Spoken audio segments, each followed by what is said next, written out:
স্বৰ্ণ মন্দিৰ বুলি ক'লে আমাৰ মনত প্ৰশ্ন আহে নহয়নে?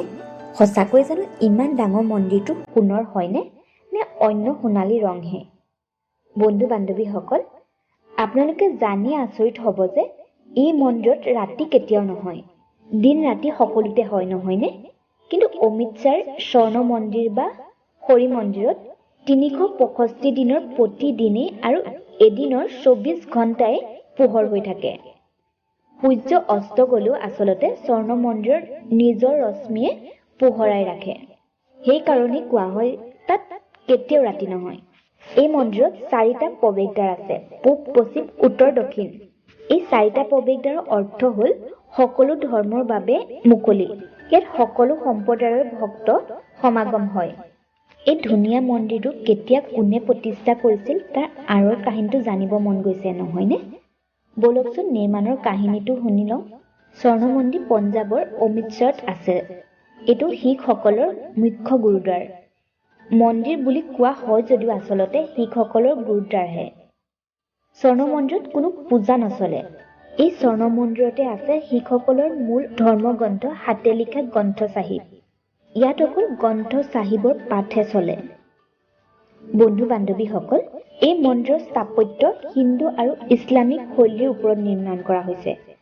স্বৰ্ণ মন্দিৰ ভাৰতৰ বৃহত্তম গুৰুদ্বাৰ।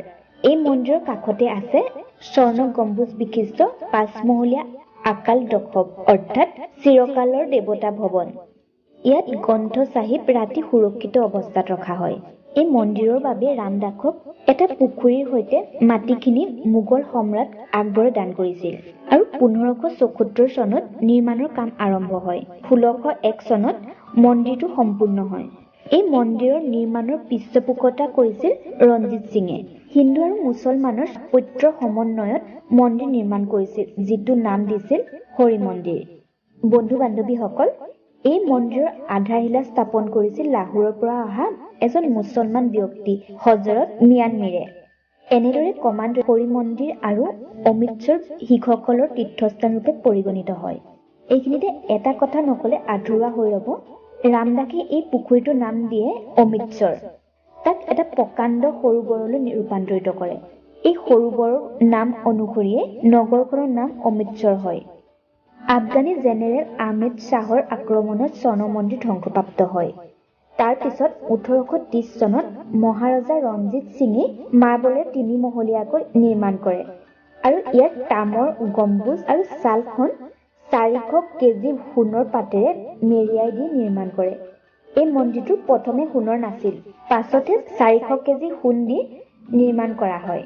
হৰি মন্দিৰ চাহাব নামেৰে প্ৰশংসিত এই সুন্দৰ স্বৰ্ণ মন্দিৰটোৰ চৌহদত আন বহুতো সৰু সৰু মন্দিৰ আছে। সঁচাকৈ ই এক সমন্বয়ন আৰু বিশুদ্ধতাৰে থিয় হৈ থকা সৌন্দৰ্য। মোৰ যদি ভিডিঅ'টো ভাল লাগিলে তেন্তে লাইক কৰিব আৰু কমেণ্ট কৰি জনাবলৈ নাপাহৰিব। ধন্যবাদ।